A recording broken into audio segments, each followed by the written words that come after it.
अस्सलाम वालेकुम स्टूडेंट्स। तो आज हम लोग कुछ एमसीक्यूज़ हैं केमिस्ट्री के जो कि सॉल्व करेंगे।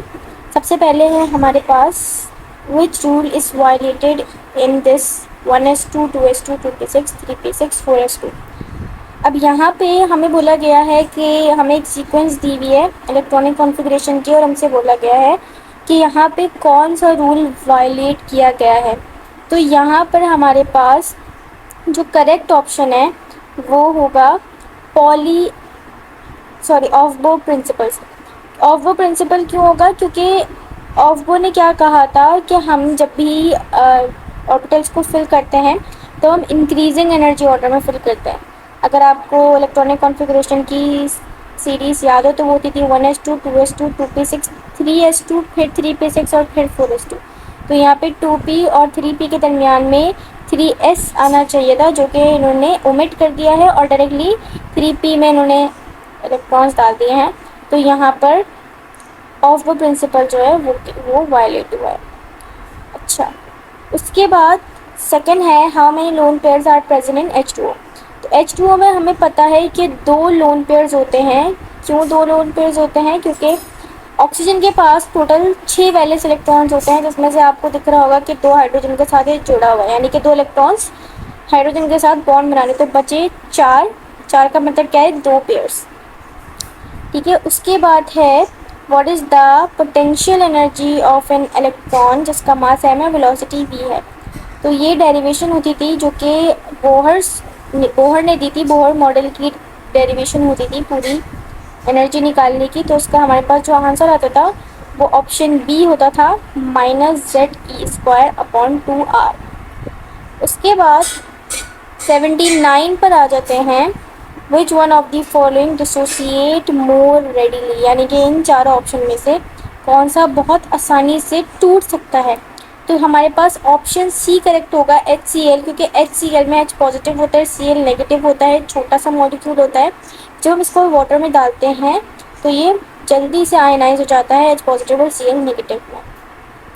उसके बाद है MCQs number 80, what is the pH of 0.001 molar HCl। अच्छा, यहाँ पे हमारा जो करेक्ट आंसर होगा वो होगा सी। क्यों सी होगा? क्योंकि एक फॉर्मूला होता था हमारे पास pH का, pH equals to minus log और H पॉजिटिव की कंसनट्रेशन से हम मल्टीप्लाई करवाते थे। जब आप इसको फॉर्मूले में पुट करोगे माइनस लॉग, और ये HCl जो कि एक एसिड है, H पॉजिटिव हमें यहाँ से आएगा, तो जब आप इसको फॉर्मूले में रखोगे माइनस लॉग और 0.001 करोगे तो तुम्हारे पास डायरेक्टली आंसर आ जाएगा 3। अब इसके बाद है what is the volume of 22.4 gram CO2 at STP। अब यहाँ पर हमसे वॉल्यूम मांगा है 22.4 ग्राम कार्बन डाइऑक्साइड का STP पर स्टैंडर्ड टेम्परेचर प्रेशर पर। तो सबसे पहले इसमें क्या करेंगे, हमारे पास एक फॉर्मूला होता था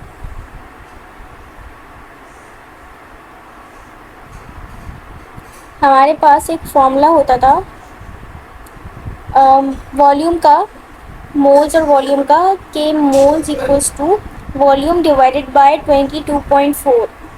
ये हमारे पास फॉर्मूला होता था। अब हमारे पास यहाँ पर मास दिया हुआ है CO2 का जो कि है 22.4 ग्राम।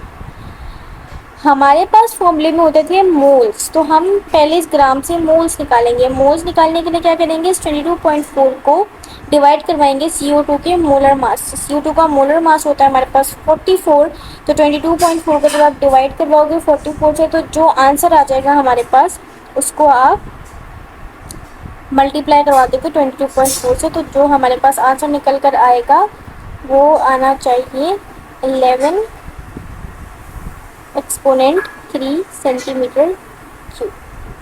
अब इसके बाद 82 MCQs में क्या कह रहे हैं, how much atoms are present in 60 gram of CuSO4 CuSO4.5H2O।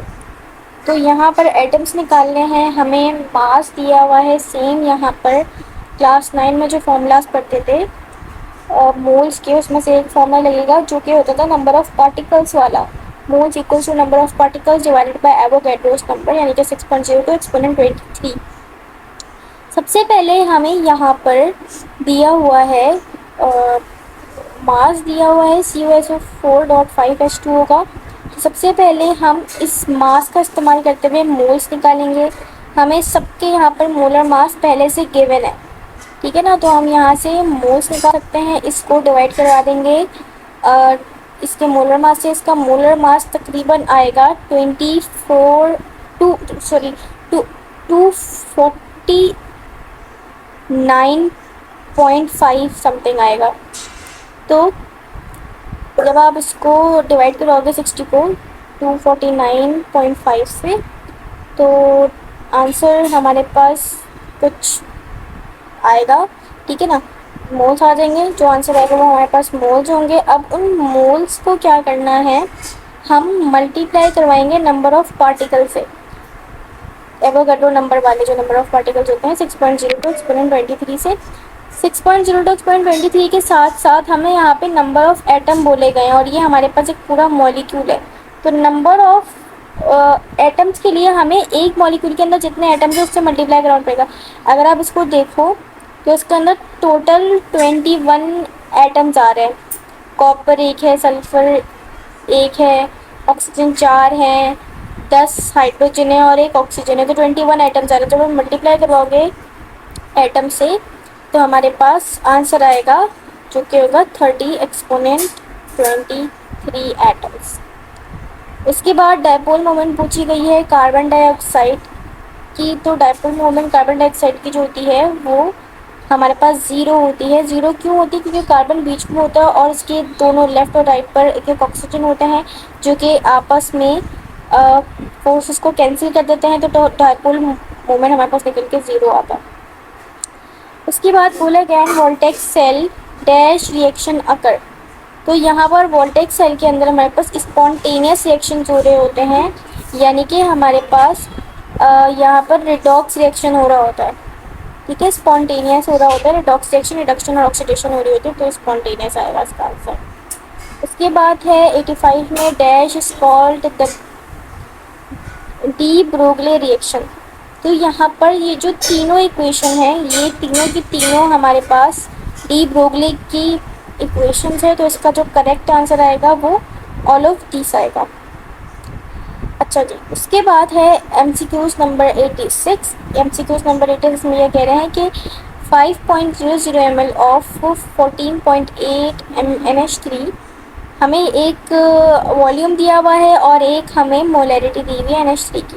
कह रहे हैं बताओ फाइनल वॉल्यूम क्या होगा NH3 का अगर हम इसको डाइल्यूट करवा दें 1 mNH3 में। तो बेसिकली यहाँ पे हमें एक फॉर्मूला यूज़ करेंगे जो कि होता है M1V1 इक्वल्स टू M2V2।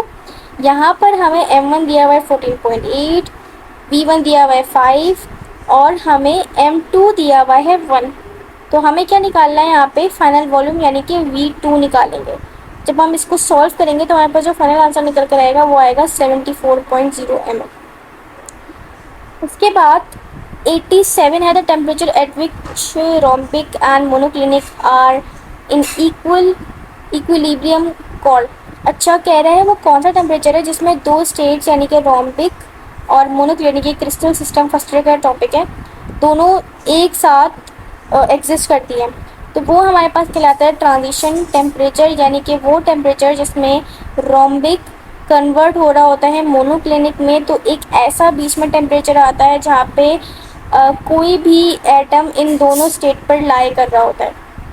उसके बाद 87 के बाद है 88 में क्या बोल रहे हैं, molarity of 10 gram of NaOH in 1 decimetre cube of solution. तो यहाँ पर हमसे मोलैरिटी निकालने का बोला हुआ है। मोलैरिटी निकालने का फॉर्मूला क्या होता है, मोल पर DM क्यूब। तो हमें यहाँ पर वॉल्यूम तो दिया हुआ है लेकिन मोल्स नहीं दिए हुए। तो मोल्स निकालने के लिए क्या करेंगे, ये जो 10 ग्राम है इसको हम डिवाइड करवा देंगे NaOH के मोलर मास के साथ। तो जो NaOH का मोलर मास होता है वो होता है 40। तो 40 को जब आप 10 को जब आप डिवाइड करवाओगे 40 से तो हमारे पास कुछ आंसर आएगा। जो भी आंसर आएगा उसको आप डिवाइड करवा दोगे 1 से, क्योंकि मोल अपॉन DM क्यूब होता है ना। तो जो भी आंसर आएगा जब आप उसको 1 से डिवाइड करवाओगे तो जो मोल्स का आंसर है वही मोलैरिटी का भी आंसर होगा, तो वो आ जाएगा हमारे पास 0.25। आंसर ऑप्शन बी जो है वो करेक्ट है। अच्छा, अब उसके बाद है क्वेश्चन नंबर एमसीक्यूज नंबर 89। उसमें क्या कह रहा है कि इनमें से कौन सी अल्फा डिके की इक्वेशन है। अच्छा, अल्फा डिके के क्वेश्चन में क्या होता है कि हमारे पास कोई भी एलिमेंट होता है, ठीक है, उसका क्वेश्चन है कुछ एटॉमिक नंबर होता है, एटॉमिक मास होता है, तो उसके अंदर कुछ डिसोसिएशन होती हैं और उसके बाद क्या होता है वो अपने अंदर से अपना एटॉमिक मास जो है या मास नंबर जो है वो -4 कर लेता है, यानी कि जो भी हो उसका एटॉमिक मास या मास नंबर, चाहे 40 हो 50 हो कुछ भी हो, उसमें से 4 कम हो जाएंगे और जो उसका एटॉमिक नंबर होता है उसमें से 2 कम हो जाएंगे, यानी कि इसके अंदर से 2 न्यूट्रॉन और 2 प्रोटॉन निकलेंगे जो जाके हीलियम का न्यूक्लियाई बनाएंगे। तो हीलियम के न्यूक्लियाई ही हमारे पास अल्फा रेज होती हैं, अल्फा पार्टिकल्स होते हैं। तो बेसिकली हमारे पास जो इक्वेशन नंबर सी है वो हमारे पास करेक्ट ऑप्शन है। इसके बाद कह रहा है which has shortest carbon carbon bond length. First year का टॉपिक है, जब आप हाइब्रिडाइजेशन पढ़ते हो तो उसमें बॉन्ड लेंथ बतानी होती है कि 2 कार्बन के दरमियान में क्या लेंथ है। तो जब कार्बन कार्बन एक बॉन्ड बनाते हैं तो थोड़ा दूर होते हैं, जब 2 बॉन्ड बनाते हैं तो और थोड़ी करीब आ जाते हैं, और जब 3 बॉन्ड बना लेते हैं तो और कार्बन कार्बन के बीच में डिस्टेंस कम हो जाता है। तो यहाँ पर C2H2 ऑप्शन ए जो हमारे पास सही आंसर होगा, क्योंकि C2H2 में कार्बन कार्बन के दरमियान ये हमारे पास इथाइन होता है C2H2, इसमें कार्बन कार्बन के दरमियान में ट्रिपल बॉन्ड आ रहे होते हैं और दोनों के साथ एक एक हाइड्रोजन अटैच होता है। अच्छा, उसके बाद एमसीक्यूज नंबर 91 है, जिसमें कह रहे हैं कि molecular empirical formula of ethanoic acid बताओ। तो इथेनोइक एसिड हमारे पास क्या होता है, CH3COOH होता है।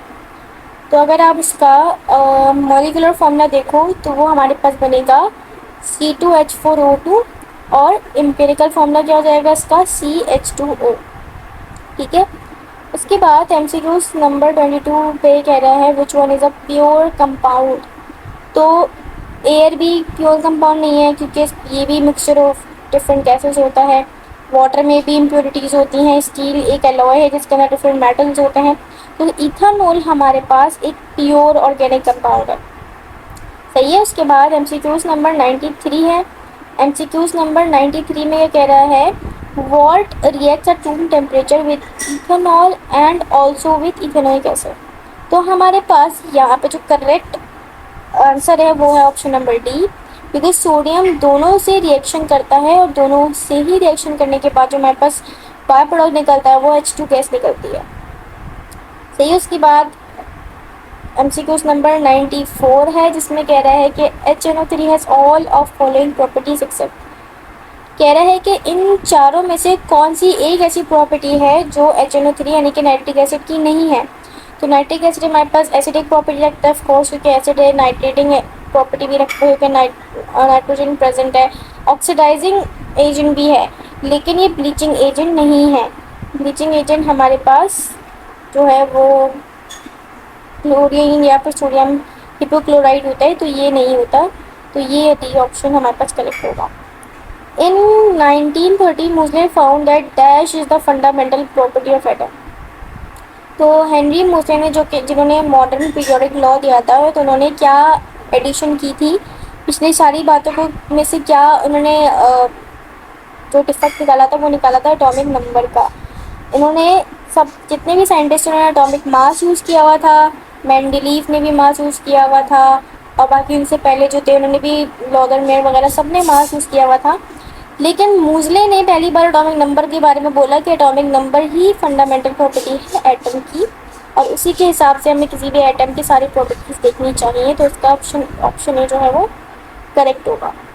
उसके बाद सॉलिड CH4 इज डैश।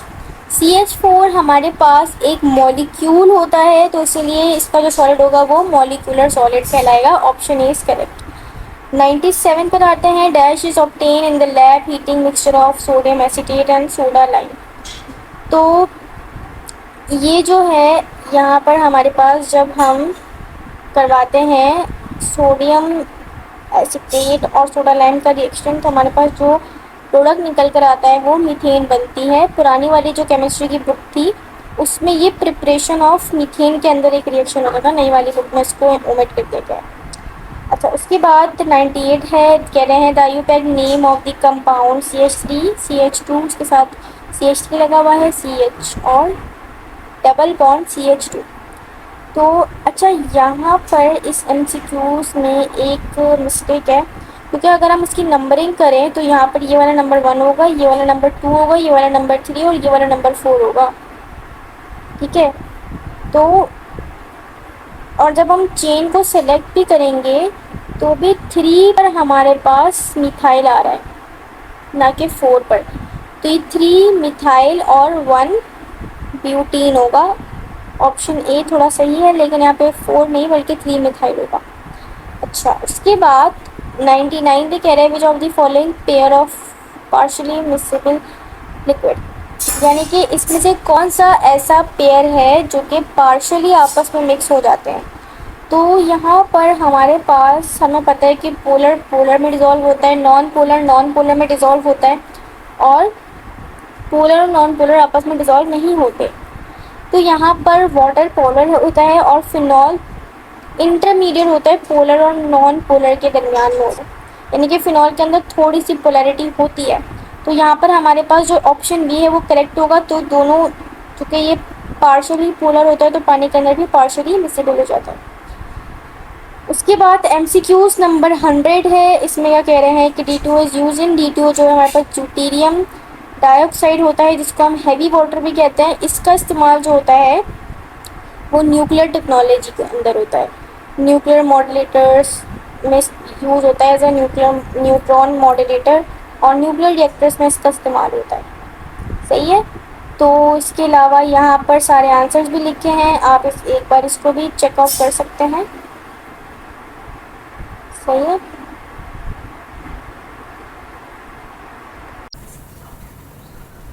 ठीक है, तो यहाँ तक इसको देख लें। उसके बाद अब मज़ीद इसके नीचे MCQs हैं, जो कि है MCQs नंबर 51। उसमें यह कह रहा है विच of the following statement is true of amorphous solid. Amorphous solid के बारे में कौन सी बात सही है। दे पोजेस सिमेट्री, नहीं। They are isotropic. अच्छा, अब ये जो होते हैं ये आइसोट्रोपिक होते हैं। आइसोट्रोपिक क्यों होते हैं, क्योंकि इनकी प्रॉपर्टीज़ चेंज होती है विथ रिस्पेक्ट टू डायरेक्शन। तो वो प्रॉपर्टीज़ जो with respect to direction change हो रही हो उन्हें हम कहते हैं आइसोट्रोपिक। तो एमॉर्फस सॉलिड की जो प्रॉपर्टीज़ हैं वो चेंज हो रही थी, तो इसलिए हमारे पास जो करेक्ट ऑप्शन होगा वो बी होगा, दे आर आइसोट्रोपिक। और जो क्रिस्टलाइन होते हैं, क्रिस्टलाइन सॉलिड्स, वो एन आइसोट्रोपिक होते हैं। अच्छा, विच of the following statement is correct. कौन सी स्टेटमेंट इसमें से सही है। Faraday experiment indicate the existence of electron. Crook tube experiment shows the presence of electron and protons in the atoms. Radioactivity confirms the presence of electron and proton. Chadwick experiment show the presence of neutrons. तो यहाँ पर हमारे पास सारे ही बातें सही हैं, सारे experiment बिल्कुल सही बताए हुए, तो इसका करेक्ट ऑप्शन होगा E, all of the above. 53 में क्या कह रहे हैं, an atom no two electron can have the same set. अच्छा, ये जो है ये पॉली एक्सक्लूजन प्रिंसिपल है, जो कहता है कि किसी भी एक ऑर्बिटल के अंदर जो 2 इलेक्ट्रॉन्स होते हैं उनके चारों क्वांटम नंबर कभी भी सेम नहीं हो सकते, कोई एक ना एक डिफ़र करेगा। तो इसमें हमारे पास ऑप्शन नंबर सी करेक्ट होगा। उसके बाद 54 है, इसमें कह रहा है विच of the following molecules have zero dipole moment. तो इसमें जो CCl4 है, CO2, Cl2, C6H6, all of the above इसका ऑप्शन होगा, क्योंकि आप अगर देखो तो उसमें ऐसा कार्बन सेंट्रल एटम है तो उसके साथ 4 Cl लगे हुए हैं, यानी कि चारों के चारों आपस में दूसरे को दो एक साइड पे, 2 एक साइड पे होंगे, तो दोनों दूसरे की फोर्स को कैंसिल कर रहे होंगे। इसी तरह CO2 में भी, Cl2 में भी कार्बन और इसमें भी बराबर है, तो इस वजह से इनकी डाइपोल मोमेंट 0 आएगी। बॉन्ड एनर्जी क्या बताती है, energy required to break a bond, सही है ये भी। Number 2 is taken as energy release in form of, ये भी सही है। Is the measure of the strength of bond. तो बॉन्ड एनर्जी हमारे पास ये तीनों बातें बताती है, तो इसका जो करेक्ट आंसर होगा वो होगा हमारे पास आंसर नंबर ई, जो कि है 1, 2 एंड 3, तीनों ऑप्शन की बातें सही हैं बॉन्ड एनर्जी के बारे में। उसके बाद 56 में कह रहा है कि oxidation of nitrogen in HNO3 HNO3 के अंदर हमें नाइट्रोजन का ऑक्सीडेशन नंबर निकालना है। हमें पता है हाइड्रोजन का जो होता है वो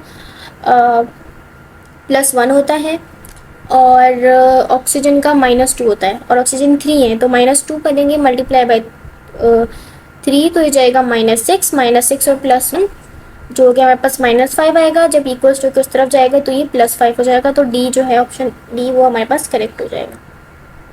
उसके बाद कह रहा है कि a certain chemical reaction follows the following rate law. Rate का जो ये हमें दिया हुआ है, एक रिएक्शन बोल रहा है इसका ऑर्डर बताओ। तो इसमें आप देख सकते हो ए की पावर 1 है और बी की पावर 2 है, तो इसका मतलब हमारे पास ऑप्शन सी करेक्ट होगा 3। 58 में कह रहे हैं only 2 elements are present in. कौन सा पीरियड है जिसके अंदर 2 एलिमेंट्स प्रेजेंट होते हैं? तो हमें पता है कि पीरियड 1 जो फर्स्ट पीरियड होता है जिसके अंदर सिर्फ हाइड्रोजन और हीलियम आते हैं, तो फर्स्ट पीरियड के अंदर हमारे पास 2 एलिमेंट्स होते हैं। उसके बाद the unit of rate of reaction. Rate of reaction का जो यूनिट होता है वो हमारे पास मोल पर DM³ इंटू सेकेंड होता है, यानी कि मोल इंटू DM³ इनवर्स और सेकेंड इनवर्स। तो ये जो ऑप्शन बी है ये हमारे पास करेक्ट हो जाएगा। सही है। अच्छा, उसके बाद हमारे पास MCQs नंबर जो 60 है उसमें यह कह रहे हैं कि hydride which are prepared by passing hydrogen gas over hot alkali metals और alkaline earth metals are called. ये जो हाइड्राइड्स हैं जो हाइड्रोजन और मेटल के दरमियान में बनते हैं इन्हें हम कहते हैं आयोनिक हाइड्राइड्स। ऑप्शन बी जो है वो हमारे पास करेक्ट होगा। अच्छा, उसके बाद 61 में कह रहे हैं when gypsum is heated at about 100 degree Celsius loses some water of crystallization and become. जब हम गिप्सम को हीट करते हैं 100 डिग्री सेल्सियस पर, तो वो क्या करता है, अपने अंदर से वाटर निकालता है और वो कन्वर्ट हो जाता है ऑप्शन नंबर सी जो है प्लास्टर ऑफ पेरिस के अंदर। ठीक है। इसके बाद है 62 the chemical property of sulphuric acid is. तो हमारे पास सल्फ्यूरिक एसिड एक एसिडिक प्रॉपर्टी रखता है, बिल्कुल ठीक है। इसके अलावा सल्फ्यूरिक एसिड जो है वो ऑक्सीडाइजिंग भी होता है, डिहाइड्रेटिंग भी होता है, तकरीबन सारे ही सल्फोनेटिंग भी होता है क्योंकि सल्फ्यूरिक एसिड के अंदर सल्फर आ रहा है। तो ऑल ऑफ दी अबव इसका करेक्ट आंसर होगा। Complete the following equation. इसके अंदर हमारे पास एल्यूमिनियम का रिएक्शन H2SO4 के साथ हो रहा है, तो क्या होगा यहाँ पे डबल डिस्प्लेसमेंट रिएक्शन हो जाएगा, एल्यूमिनियम जो है SO4 के साथ लग जाएगा, तो ये Al2SO4 प्लस H2O बनाएगा। Option number B is correct. The electronic configuration of iron. अच्छा, अब आयरन की इलेक्ट्रॉनिक कॉन्फ़िगरेशन पता होने के लिए आप लोग को आयरन का एटॉमिक नंबर पता होना चाहिए। आयरन का एटॉमिक नंबर 26 होता है, तो यहाँ पर जो आंसर आएगा वो हमारे पास होगा option number C is correct. Basically इन्होंने 4s को बाद में लिखा हुआ है, हालांकि 4s इस सीरीज़ में पहले आता है 3D से। जो सी है जिसमें आप देख सकते हैं कि 10 और 12, 24, 25, 26, तो ये वाला हमारा ऑप्शन सही होगा, ऑप्शन सी। उसके बाद है 65 the chemical name of baking powder is. जो बेकिंग पाउडर का कॉमन नेम होता है वो होता है सोडियम, सॉरी केमिकल नेम जो होता है सोडियम बाइकार्बोनेट, और कॉमन हमारे पास बेकिंग पाउडर होता है। उसके बाद 66 में क्या कह रहे हैं कि IUPAC nomenclature of the following, इसका नाम बताना है। तो ये हमारे पास एक डबल बॉन्ड एक कॉर्नर पर आ रहा है और एक आ रहा है 1, 2, 3, 4 पोजीशन पे, तो जाएगा 1,4 हेक्साडाइईन। ऑप्शन नंबर बी करेक्ट होगा। उसके बाद 67 है बेंजीन कैन बी प्रिपेयर्ड। अच्छा, ये जो है हमारे पास बेंजीन के रिएक्शंस में आता है कि बेंजीन को कैसे कैसे प्रिपेयर कर सकते हैं। तो बेंजीन को बेसिकली पुरानी वाली बुक में था, नई वाली बुक में ये नहीं है रिएक्शंस। तो बेंजीन को हम इन चारों तरीक़ों से बना सकते हैं, पेट्रोलियम से बना सकते हैं, कोल से, एसिटाइलिन से, फिनॉल से, सबसे बना सकते हैं। तो इसका करेक्ट आंसर होगा option number E, all of the above. 68 में कह रहे हैं the electrophilic reaction of benzene are. Electrophilic reaction जो होते हैं बेंजीन के, ये भी हम सभी करवाते हैं, चैप्टर नंबर 5 का रिएक्शन है। Electrophilic substitution reaction of benzene, जिसमें हेलोजिनेशन होती है, नाइट्रेशन, सल्फोनेशन और फेडरल क्राफ्ट एसिलेशन और एल्काइलेशन। तो इसका भी ऑल ऑफ दी अबव ओ होगा। उसके बाद 69 में क्या कह रहे हैं, O R is the nucleophile of. O R जो होता है बेसिकली वो ईथर्स होता है, जिसके एक तरफ आर लगा होता है, दूसरी तरफ भी आर लगा होता है और सेंटर में ओ होता है। तो हमारे पास ईथर्स होते हैं। उसके बाद 70 में क्या कह रहा है, primary alcohol is produce by reaction of Grignard agent with dash followed by hydrolysis in acidic medium. इसके अंदर प्राइमरी अल्कोहल हम ग्रिग्नार्ड एजेंट से प्राइमरी भी बना सकते हैं, सेकेंडरी भी बना सकते हैं, टर्शरी भी बना सकते हैं। प्राइमरी में हम इस्तेमाल करते हैं फॉर्मल्डिहाइड। अगर हमें टर्शरी अल्कोहल बनाना है तो हम एसिटाल्डिहाइड यूज़ करते हैं, और अगर हमें सेकेंडरी बनाना है तो हम एसिटाल्डिहाइड, और टर्शरी बनाने के लिए हम कीटोन का इस्तेमाल करते हैं। तो ऑप्शन बी प्राइमरी अल्कोहल के लिए करेक्ट होगा। And ester is prepared by the reaction of. Ester को हम सारे ही तरीक़ों से बना सकते हैं, क्योंकि बेसिकली एस्टर बनता है कार्बोक्सिलिक एसिड और अल्कोहल दोनों से। लेकिन हम अल्कोहल को कार्बोक्सिलिक एसिड में भी कन्वर्ट करवा सकते हैं, कीटोन को भी कार्बोक्सिलिक एसिड में कन्वर्ट करवा सकते हैं, एल्डिहाइड को भी कार्बोक्सिलिक एसिड में कन्वर्ट करवा के फिर मज़ीद उसको एस्टर में कन्वर्ट करवा सकते हैं। तो उसका करेक्ट आंसर जो होगा ये ऑल ऑफ दी अबव होगा। या आपने चैप्टर में पढ़ा होगा जो ईस्टर वाला चैप्टर है, ठीक है। उसके बाद है MCQ number 72, which of the following acid is use for etching glass. अच्छा, ग्लास की इचिंग के लिए जो हमारे पास एसिड इस्तेमाल होता है वो कहलाता है हाइड्रोफ्लोरिक एसिड, HF जो होता है, HF हमारे पास यूज़ होता है यहाँ पे। अच्छा, उसके बाद है by heating 25 gram of limestone the weight of carbon dioxide produced is, तो जो प्रोड्यूस होगा कार्बन डाइऑक्साइड वो कितना होगा। तो यहाँ पे हमें बेसिकली लाइम स्टोन का जो मास दिया हुआ है और हमसे बोल रहा है कि कार्बन डाइऑक्साइड बताओ। ये हमारे पास स्टेशियोमेट्री का न्यूमेरिकल है, जिसमें हम लोग क्या करते थे कि जिसका हमें मास दिया हुआ है, सबसे पहले तो आप क्या करोगे, जो 25 ग्राम दिया हुआ है ना CaCO3 का मास, इसको आप इसके मोल्स निकालोगे। सबसे पहले इसके एटॉमिक मास से 25 को डिवाइड करोगे तो उसके मोल्स आ जाएंगे हमारे पास, सही है। अब मोल्स निकालने के बाद हम इक्वेशन का सहारा लेते थे। CaCO3 की अगर हम इक्वेशन देखें तो क्या होगी, CaCO3 ब्रेक होता है एरो CaO में प्लस CO2 में, इन दो चीज़ों में ब्रेक होता है। अब हमसे क्या बोला है, कार्बन डाइऑक्साइड का वेट बताओ, यानी कि हम CaCO3 को इस्तेमाल करके कार्बन डाइऑक्साइड का वेट निकालेंगे। तो CaCO3 के हमने मोल्स निकाले थे, अब उन मोल्स का इस्तेमाल करेंगे हम कार्बन डाइऑक्साइड के मोल्स निकालने के लिए। हम अगर इक्वेशन को देखेंगे तो हमारे पास CaCO3 कन्वर्ट हो रहा है, टूट रहा है एरो CaO प्लस CO2, यानी कि दोनों के साथ 1 है। तो CaCO3 के साथ भी लगा हुआ है कोफिशिएंट में और कार्बन डाइऑक्साइड के साथ भी 1 लगा हुआ है, यानी कि जो मोल CaCO3 के होंगे वही कार्बन डाइऑक्साइड के मोल्स होंगे। हमने CaCO3 के जो मोल्स निकाले हैं वही मोल्स आप रखोगे कार्बन डाइऑक्साइड के लिए, और फिर उन मोल्स से आप मल्टीप्लाई करवा दोगे कार्बन डाइऑक्साइड का जो मास होता है, जो कि 44 होता है। तो आप जब इसको सॉल्व करोगे तो आपके पास आंसर आ जाएगा, जो क्या आएगा 11 ग्राम, सही है। 11 ग्राम ऑप्शन सी जो है वो करेक्ट ऑप्शन है। उसके बाद 74 में क्या कह रहा है कि child balloon has volume when temperature is 35 और the balloon is put in refrigerator cool to 5 degree Celsius, approximate volume of the balloon is. अच्छा, कह रहे हैं कि एक बच्चे का बलून था जिसका इनिशियल वॉल्यूम ये है 33.80, इनिशियल टेम्परेचर ये था, फिर इसको हमने फ्रिज में रख के कूल कर दिया उस बलून को, तो टेम्परेचर हो गया उस बलून का 5 डिग्री सेल्सियस, यानी कि हमें V1 दिया हुआ है, T1 दिया हुआ है और T2 दिया हुआ है, और हमसे बोल रहा है कि V2 निकालो।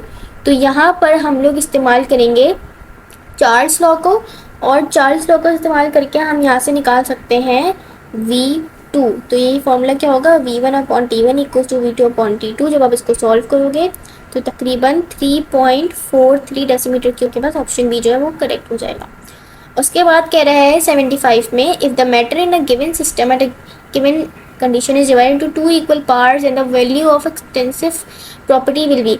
अच्छा, एक्सटेंसिव प्रॉपर्टीज़ जो होती हैं वो प्रॉपर्टीज़ होती हैं जो किसी भी एटम, किसी भी सब्सटेंस के, किसी भी चीज़ के मैटर पे उसके मास पे डिपेंड करती है। सही है कि इसका मास कितना है। तो जब हम मास को डिवाइड कर देंगे तो जाहिर सी बात है जो एक्सटेंसिव प्रॉपर्टी है वो भी डिवाइड हो जाएगी। इसके बिल्कुल अपोजिट होती है इंटेंसिव प्रॉपर्टीज़, यानी कि वो प्रॉपर्टीज़ जो इंडिपेंडेंट होती हैं मास के, जो कि मास पे डिपेंड नहीं करती। और एक्सटेंसिव प्रॉपर्टीज़ वो होती हैं जो मास पे डिपेंड करती हैं। तो यहाँ पर हमारे पास अगर हम हाफ कर रहे हैं मैटर को तो उसका मास भी हाफ हो जाएगा, मास हाफ होने की वजह से तो उसकी एक्सटेंसिव प्रॉपर्टी होगी वो भी हाफ हो जाएगी, यानी कि option B half of the original value, ये हमारे पास करेक्ट ऑप्शन हो जाएगा।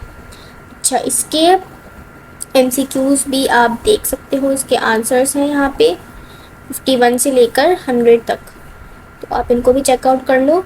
अच्छा, यहाँ पे कुछ ऐसा हो सकता है कि मैंने एमसीक्यूज जो आंसर्स बताए हैं वो यहाँ पे थोड़े अलग हो, तो वो करेक्शन कर लेना, क्योंकि यहाँ पे 1 या 2 के गलत हैं मैंने एमसीक्यूज में बताए थे, तो यहाँ से देख के आप करेक्ट कर लेना। अच्छा, तो हमने यहाँ तक आप चेक कर लें। उसके बाद आगे चलते हैं। अब आगे यहाँ पर नए एमसीक्यू शुरू हो रहा है, जिसमें नंबर 1 में क्या कह रहे हैं, वो कौन सा पार्टिकल है जिसका मास है same electron but opposite in charge. वो कौन सा पार्टिकल है जिसका मास इलेक्ट्रॉन के बराबर है बट उसका चार्ज अपोजिट है। तो हमारे पास ऑप्शन बी करेक्ट होता है, पॉजिट्रॉन का मास इलेक्ट्रॉन के बराबर होता है बट चार्ज अपोजिट होता है। उसके बाद कह रहे हैं 2 के अंदर marsh gas mainly contain. Marsh gas जो होती है वो हमारे पास CH4 मीथेन गैस को ही मार्स गैस कहते हैं। उसके बाद 3 है alkane form isomers of number of please carbon atoms. कह रहे हैं वो कौन से एल्केन्स हैं जो आइसोमर्स बनाना शुरू करते हैं, तो उनके अंदर कम से कम कितने एटम्स होने चाहिए कार्बन के, यानी कि वो कितने कार्बन वाला कंपाउंड होगा जो आइसोमर बनाना शुरू करता है। तो ऑप्शन डी हमारे पास कनेक्ट होगा, कम से कम 4 कार्बन होने चाहिए, यानी कि ब्यूटेन से ही आइसोमर्स बनना शुरू होते हैं। और आइसोमर्स क्या होते हैं, वो कंपाउंड जिनका सेम मॉलिक्यूलर फॉर्मूला होता है बट डिफरेंट स्ट्रक्चरल फॉर्मूला होता है। उसके बाद नंबर 4 पे क्या कह रहे हैं, on moving in periodic table from top to bottom metallic character. अच्छा, टॉप टू बॉटम आते हुए हमारा मेटेलिक कैरेक्टर इंक्रीज होता है। मेटेलिक कैरेक्टर बेसिकली हम कह सकते हैं इलेक्ट्रोपॉजिटिविटी को, तो टॉप टू बॉटम इलेक्ट्रोपॉजिटिविटी भी इंक्रीज होती है तो मेटेलिक कैरेक्टर भी बढ़ता है। विच of the following metal is ferromagnetic. Ferromagnetic का मतलब क्या है कि वो मेटल जो मैग्नेट से हाईली अट्रैक्ट होते हैं, तो हमारे पास FE ऑप्शन सी करेक्ट होगा। आयरन सबसे ज़्यादा अट्रैक्ट होता है मैग्नेट से, आपने देखा भी होगा लोहा फ़ौरन चिपक जाता है मैग्नेट से। उसके बाद 6 में कह रहे हैं the particle of a liquid can be described as. Stationary तो नहीं होते, क्लोजली पैक्ड भी नहीं होते हैं। बीइंग इन कंटिन्यूस मोशन ये भी होता है, ये भी होता है, कंटिन्यूस मोशन में होते हैं। तो ऑप्शन सी हमारे पास सही होगा, क्योंकि लिक्विड के अंदर भी जो पार्टिकल्स होते हैं वो कंटिन्यूस मोशन में होते हैं। 7 में है how many bond pair present in carbon dioxide. अच्छा, कार्बन डाइऑक्साइड में क्या होता है कि कार्बन के दोनों तरफ ऑक्सीजन लगा होता है और दोनों तरफ कार्बन ने एक ऑक्सीजन के साथ डबल बॉन्ड बनाता है और दूसरे ऑक्सीजन के साथ भी डबल बॉन्ड बनाता है, यानी कि 2 सिग्मा और 2 pi bond. Option A correct होगा हमारे पास। उसके बाद है 8 में CuSO4 का रिएक्शन जिंक से हो रहा है और एरो के बाद ZnSO4 प्लस Cu बन रहा है।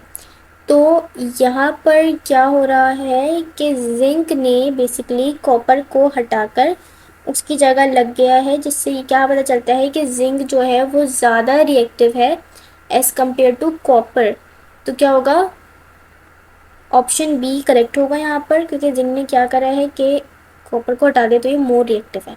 तो more reactive zinc metal displaces less reactive copper metal. Which of, अच्छा उसके बाद 9 है which of this changes in exothermic. इसमें से कौन सा है जो एक्सोथर्मिक है। एक्सोथर्मिक का मतलब क्या है कि अपने अंदर से हीट निकालता है। तो बेसिकली यहाँ पर रेस्पिरेशन एक ऐसा प्रोसेस है जिसके अंदर एनर्जी रिलीज होती है, हमारी बॉडी के अंदर होता है ये, जिसके हम एनर्जी रिलीज कर रहे होते हैं। तो C is the correct option for this. उसके बाद है 10 the number of acidic hydrogen atom in ethyne. अच्छा, जो हमारे पास अल्काइन होते हैं जब उनमें टर्मिनल हाइड्रोजन, यानी कि वो हाइड्रोजन जो कार्बन के साथ लगा हुआ है जिसके साथ ट्रिपल बॉन्ड हो और वो कार्बन कोने पर हो, इथाइन के अंदर जब भी कार्बन कोने पर हो और उस कार्बन के साथ ट्रिपल बॉन्ड वाला कार्बन कोने पर हो तो उसके साथ लगे हुए हाइड्रोजन को हम एसिडिक हाइड्रोजन कहते हैं। तो इथाइन के अंदर तो दो ही कार्बन होते हैं, उनके बीच में ट्रिपल बॉन्ड बन रहा होता है, यानी कि दोनों कार्बन कॉर्नर पर हो गए, तो इसीलिए दोनों दो हाइड्रोजन यहाँ पर एसिडिक होते हैं। तो 10 का जो 2 है वो करेक्ट ऑप्शन है। उसके बाद 11 में कह रहे हैं jet and not show variable valency because, क्योंकि जिंक जो होता है वो ग्रुप 2b में होता है। ग्रुप 2b में क्या होता है, हमारे पास s और d ऑर्बिटल्स दोनों कम्प्लीटली फिल्ड होते हैं, जिसकी वजह से इलेक्ट्रॉन सारे आपस में पेयर होते हैं, तो इस वजह से वेरिएबल वैलेंसी शो नहीं हो पाती। तो इसका करेक्ट ऑप्शन है बी, इसके अंदर डी ऑर्बिटल्स कम्प्लीटली फिल्ड होते हैं। उसके बाद 12th में ये कह रहे हैं an oxidising agent. Oxidising agent क्या होता है, जो सामने वाले एलिमेंट को ऑक्सीडाइज करे और खुद रिड्यूस हो। खुद रिड्यूस होने का मतलब क्या है कि वो इलेक्ट्रॉन को एक्सेप्ट करेगा और सामने वाले में इलेक्ट्रॉन को लूज करवाएगा। तो क्या है, अच्छा दूसरा क्या होता है कि वो जो इलेक्ट्रॉन है यहाँ पे और ऑक्सीजन को अपने अंदर से हटा देगा। ठीक है, रिड्यूसिंग, खुद रिड्यूस हो रहा है मतलब अपने अंदर हाइड्रोजन ऐड करेगा और इलेक्ट्रॉन को गेन करेगा और सामने वाले में ऑक्सीजन को ऐड करवाएगा और इलेक्ट्रॉन लूज करवाएगा। तो इसका करेक्ट ऑप्शन होगा एक्सेप्ट ऑक्सीजन एंड, नहीं ये तो नहीं होगा,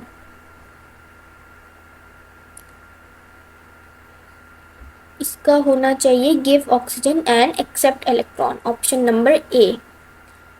ऑक्सीजन देता है और इलेक्ट्रॉन को एक्सेप्ट करता है। थाइन रिएक्ट्स विथ, अच्छा इथाइन जब KMnO4 से रिएक्ट करता है तो हमारे पास ग्लाइकॉल बनता है। ये रिएक्शन आपने पढ़ा होगा इथाइलिन के रिएक्शन में। तो ये हमारे पास आ गया इथाइन। उसके बाद है 14 decreasing order of periodic table contain. Decreasing order का मतलब क्या है कि आपको यहाँ पे डिसेंडिंग ऑर्डर में बताना है। पीरियोडिक टेबल में पहले हमारे पास होता है फ्लोरीन, फिर होता है क्लोरीन, फिर ब्रोमीन होता है, फिर आयोडीन होता है। यहाँ पे हमें उल्टा बताना है, यानी कि पहले आयोडीन होगा, फिर हमारे पास ब्रोमीन होगा, फिर क्लोरीन होगा। ठीक है, आयोडीन, ब्रोमीन और क्लोरीन, तो ऑप्शन बी करेक्ट हो जाएगा। 8 group of the periodic table contain, जो ग्रुप 8 के एलिमेंट्स हैं जाहिर सी बात है उनमें हमारे पास टोटल आते हैं 6 एलिमेंट्स आते हैं ग्रुप 8 के अंदर, तो ऑप्शन नहीं करेक्ट होगा। उसके बाद 16 में oxidation state of oxygen is in peroxide. Peroxide, अच्छा ऑक्सीजन की 3 स्टेट्स होती हैं, एक होता है नॉर्मल, एक होता है पर और एक होता है सुपर। नॉर्मल में -2 होती है ऑक्सीजन की वैलेंसी, पर में -1 होती है और सुपर में -1/2 है। तो पर के अंदर हमारे पास क्या आ जाएगा, -1 आ जाएगा। सही हो गया। अच्छा जी, उसके बाद हमारे पास 17 में कह रहे हैं कि number of electron present energy level is given by formula. तो ये फॉर्मूलाज आपको याद करने होंगे। तो नंबर ऑफ इलेक्ट्रॉन जो एनर्जी लेवल में मतलब एक ऑर्बिट में मौजूद है उसको निकालने का फॉर्मूला होता है 2n का square, option number A correct होगा। उसके बाद 18 में कह रहा है आ gaseous mixture contains 1 gram of H2, 4 gram of helium, 1 gram of N2 and gram of O2. The gas having highest partial pressure. यहाँ पर हाईएस्ट पार्शियल प्रेशर हमारे होगा जब आप निकालोगे तो बेसिकली यहाँ पर सबसे पहले तो मोल्स निकलेंगे। ठीक है, मोल्स डायरेक्टली प्रोपोर्शनल होते हैं पार्शियल प्रेशर के, तो जिसके मोल्स सबसे हाईएस्ट आएंगे उसी का सबसे ज़्यादा पार्शियल प्रेशर होगा। तो यहाँ पर हाइड्रोजन के सबसे ज़्यादा आने चाहिए, तो आई थिंक हाइड्रोजन के यहाँ पर सबसे ज़्यादा हाईएस्ट प्रेशर होगा। उसके बाद 19 में है baking soda is a common name of, अभी पहले भी कर चुके हैं, सोडियम बाइकार्बोनेट। 20 में the isomers have the same, isomers में क्या होता है, सेम मॉलिकुलर फॉर्मूला होता है, डिफरेंट स्ट्रक्चरल फॉर्मूला होता है। टॉलेंस रिएजेंट क्या होता है, आपने रिएक्शन में पढ़ा होगा, जब हम करते हैं एल्डिहाइड और कीटोन में डिस्टिंग्विश रिएक्शन तो उसमें हम इस्तेमाल करते हैं। तो टॉलेंस रिएजेंट जो होता है हमारे पास अमोनिकल सिल्वर नाइट्रेट होता है। ऑप्शन सी करेक्ट होगा। तो 20, अच्छा इसके बाद 22 में क्या कह रहे थे, tendency of atoms to attain maximum 8 electron in the valency shell is called. ये कहलाता है ऑक्टेट रूल, जो कहता है कि सेकंड शेल के अंदर मैक्सिमम 8 इलेक्ट्रॉन होने चाहिए, या किसी भी शेल के अंदर या तो 2 या फिर 8 या फिर 18 या फिर 32 इलेक्ट्रॉन होने चाहिए। उसके बाद है 23, the number of atom is greatest इन, सबसे ज़्यादा एटम ग्रेटेस्ट किस में होंगे, जिसका सबसे कम मोलर मास होगा उसके सबसे ज़्यादा हमारे पास एटम्स होंगे। तो यहाँ पर हाइड्रोजन का जो है वो सबसे कम मोलर मास होता है, जो कि होता है 2। तो जब इसके एटम्स निकालेंगे तो सबसे हाईएस्ट आएंगे, सही है। अच्छा उसके बाद which overlap is evolve in HCl molecule. अच्छा H होता है वो S ब्लॉक एलिमेंट है, क्लोरीन P ब्लॉक एलिमेंट होते हैं, यहाँ पर SP ओवरलैप होता है। ऑप्शन सी जो होगा ये हमारे पास करेक्ट होगा। The order of reaction can be obtain from, order of reaction हम रेट लॉ एक्सप्रेशन से निकाल सकते हैं, तो ऑप्शन डी यहाँ पे करेक्ट होगा। ठीक है, chemical kinetics first year chapter number 9 का ये MCQs वहाँ से। अब यहाँ से आप इसके आंसर चेक कर सकते हो, सेक्शन 2 केमिस्ट्री के जो MCQs हैं इसके आंसर्स ये रहे, इसका आप चाहो तो स्क्रीनशॉट ले लो। अच्छा अब उसके बाद मज़ीद नीचे आते हैं और MCQ शुरू हो रहे हैं यहाँ पे हमारे पास। तो सबसे पहले MCQs में क्या कह रहा है कि absolute zero is, absolute zero क्या होता है हमारे पास, -273 -273 यहाँ पे डिग्री सेल्सियस होना चाहिए, -273 डिग्री सेल्सियस। तो ये करेक्ट ऑप्शन यहाँ पे दिया हुआ नहीं है। -273 डिग्री सेल्सियस हमारे पास एब्सोल्यूट ज़ीरो होता है, या फिर 273 केल्विन, सही है। उसके बाद नंबर 2 है वाटर इज़ वाटर जो है हमारे पास ना मिक्सचर है, ना लॉ है, ना एलिमेंट है, बल्कि कंपाउंड होता है। नंबर 3 एवोगैड्रो नंबर इज, इसकी फिक्स वैल्यू है जो कि है 6.02 exponent 23। Option B is correct. उसके बाद 4 में ऑर्गेनिक कंपाउंड जिसमें 75% कार्बन है और रेस्ट हाइड्रोजन है, इट्स एम्पिरिकल फॉर्मूला। अच्छा ये वो 8 स्टेप वाला दिया हुआ है यहाँ पे जो होता था पहले, अब तो नहीं है। तो यहाँ पे सबसे पहले तो ऑर्गेनिक कंपाउंड में बोला है 75% कार्बन है, यानी कि 100 में से 75% कार्बन होगा और बाकी का जो 25% है वो हाइड्रोजन होगा। अगर हम अज्यूम करें कि हमारा जो ऑर्गेनिक कंपाउंड है वो 100 ग्राम है, तो 100 का जो 75 होता है वो हमारे पास कार्बन के लिए आ जाएगा 75, और 100 का 25 होता है वो हाइड्रोजन के लिए आ जाएगा 25 ग्राम। एक तरीके से अगर हम अज्यूम करके इनके मासेस निकालें तो 100 का 75% जो होता है वो 75 होता है, और 100 का 25% जो होता है वो 25 होता है। तो 75 ग्राम कार्बन हो गया, 25 ग्राम हाइड्रोजन हो गया। अब इससे आप मोल निकालोगे, तो जब आप मोल निकालोगे तो हमारे पास कार्बन के मोल्स कम आएंगे। जब 75 को डिवाइड बाई 12 करोगे तो हमारे पास कम आंसर आएगा एज़ कम्पेयर टू जब आप हाइड्रोजन के 25 करोगे डिवाइड 1 से। तो अब यहाँ पे जब मोल्स निकल जाएंगे तो आप निकालोगे सिंपलेस्ट मोल रेशो।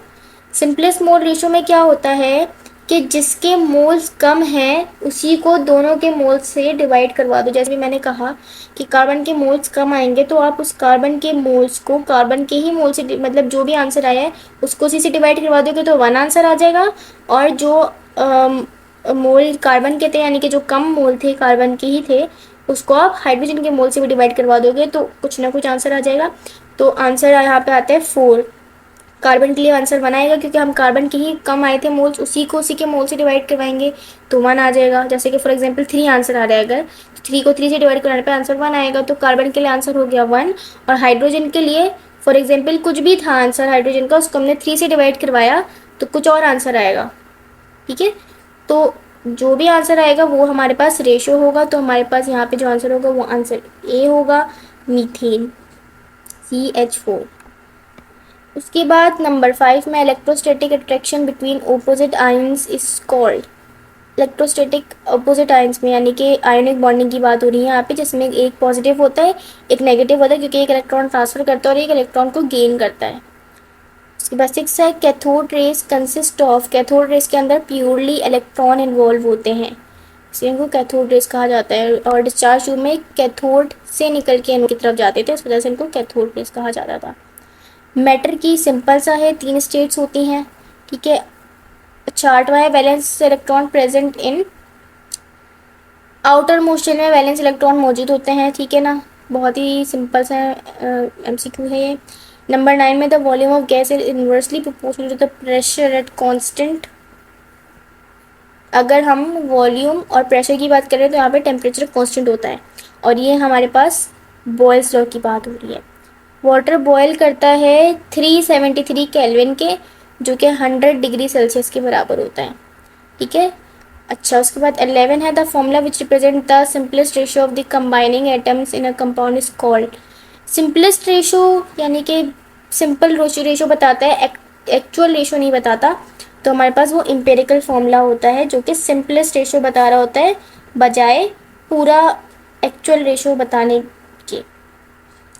उसके बाद oxidation state of free element, अगर कोई एलिमेंट फ्री है, किसी कंपाउंड में मौजूद नहीं है, तो उसका ऑक्सीडेशन स्टेट 0 होता है, ठीक है। उसके बाद element which does not combine with other element is called, वो एलिमेंट जो किसी और के साथ कंबाइन ना करे, मतलब किसी और एलिमेंट के साथ रिएक्शन ना करे, वो एलिमेंट कहलाएगा हमारे पास इनर्ट एलिमेंट।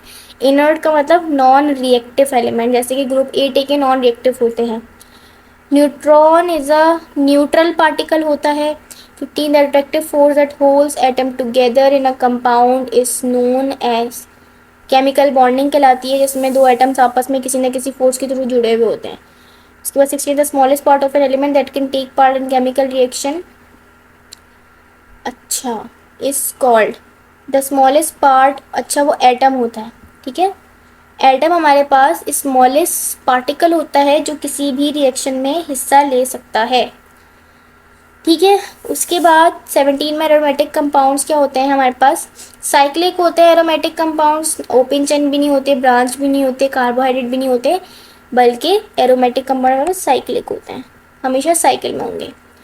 18 में है rate of reaction does not depend on, rate of reaction हमारे पास एयर पे नहीं डिपेंड करता, बाकी सारी चीज़ों पे डिपेंड करता है। उसके बाद 19 है D block elements are, D block elements transition elements को कहते हैं, डी और एफ ब्लॉक ट्रांजिशन में आते हैं, और एस और पी ब्लॉक जो है वो हमारे पास आते हैं रिप्रेजेंटेटिव एलिमेंट्स के अंदर। General formula of ethyne, ethyne का जनरल फॉर्मूला होता है हमारे पास CnH2n-2। 21 में कह रहा है pH of NaOH solution is 13, the concentration of, अच्छा कंसनट्रेशन निकालनी है NaOH का मतलब क्या है कि OH की कंसनट्रेशन निकालने की बात कर रहे हैं हमसे, तो उसके लिए फॉर्मूला होता है हमारे पास OH is equals to 1 divided by antilog POH, अगर हमें OH की कंसनट्रेशन निकालनी है तो। लेकिन 1 अपॉन एंटी लॉग POH के लिए POH हमारे पास नहीं है, तो वो हम एक फॉर्मूला होता है जो कि 14 equals to pH plus POH होता है, तो हम pH की वैल्यू में 13 दी हुई है, 14 में से जब 13 को माइनस करेंगे तो POH हमारे पास 1 आ जाएगा, ठीक है ना। फिर उस 1 को इस्तेमाल करके हम 1 डिवाइडेड बाय जब एंटी लॉग POH करेंगे, यानी कि एंटी लॉग 1 करेंगे, तो हमारे पास आंसर आ जाएगा जो कि 0.1 m होगा। उसके बाद the particle that has 18 electron 16 proton and neutrons is called, अच्छा यहाँ पर 18 इलेक्ट्रॉन है और 16 प्रोटॉन है, यानी कि इलेक्ट्रॉन ज़्यादा है, यानी कि उसके ऊपर नेगेटिव चार्ज आ जाएगा इलेक्ट्रॉन ज़्यादा होने की वजह से, तो वो हमारे पास एनायन कहलाएगा, ठीक है। उसके बाद 23 में कह रहे हैं which one is more polar, यहाँ पर H2 और H2S दो हमें मॉलिक्यूल्स दिए हुए हैं, जिसमें से H2O वाटर हमारे पास ज़्यादा पोलर होता है। Which one has lower ionization potential, अच्छा आयोनाइजेशन पोटेंशियल क्या होती है, वो हमारे पास जब हम किसी भी लूजली बाउंडेड इलेक्ट्रॉन को निकालते हैं आउटर मोस्ट शेल से, तो वो हमारे पास आयोनाइजेशन पोटेंशियल कहलाती है, जो एनर्जी लगती है, जो एनर्जी निकलती है सॉरी एटम से जब हम इलेक्ट्रॉन को निकालते हैं, तो वो हमारे पास आयोनाइजेशन पोटेंशियल कहलाती है। तो लोअर कैसे, टॉप टू बॉटम हमारे पास आयोनाइजेशन पोटेंशियल डिक्रीज होती है और लेफ़्ट टू राइट इंक्रीज होती है। तो जब आप इसको देखोगे तो हमारे पास पोटेशियम जो है उसकी आयोनाइजेशन पोटेंशियल आएगी सबसे कम, क्योंकि वो टॉप टू बॉटम में भी अगर देखें हम ग्रुप 1 में तो सेकंड नंबर पर आ रहा है, यानी कि टॉप टू बॉटम डिक्रीज हो रही थी, तो Na उसकी सॉरी के पर आए से, ठीक है। लिथियम होता है, सोडियम होता है, लिथियम सबसे ज़्यादा होगा, फिर सोडियम की और कम होगी, फिर पोटेशियम की और कम हो जाएगी। फिर उसके बाद हम इस तरफ जा रहे हैं, आर्गन फ्लोरीन ये सब इस तरफ है ना, राइट राइट जाएंगे तो उस तरफ आएंगे, तो राइट जाते हुए इंक्रीज हो रही है, तो इस तरीके से के की हमारे पास सबसे कम आ जाएगी। उसके बाद which one has highest number of valence electron, valence electron यानी कि आखिरी शेल के इलेक्ट्रॉन किसके ज़्यादा होंगे, तो सिलिकॉन ग्रुप 4 का होता है, ठीक है, इसके पास 4 होंगे। एल्यूमिनियम ग्रुप 3 का होता है, इसके वैलेंस इलेक्ट्रॉन 3 होंगे। फॉस्फोरस ग्रुप 5 का होता है, तो इसके 5 वैलेंस इलेक्ट्रॉन होंगे, यानी कि फॉस्फोरस करेक्ट आंसर है, ठीक है। अच्छा ये थोड़ा गलत पार्ट आ गया तो इसको इग्नोर करें, और ये रहे इसके आंसर्स, और इसी के साथ हमारा ये लेक्चर कंप्लीट होता है। जज़ाकल्लाह, अल्लाह हाफ़िज़।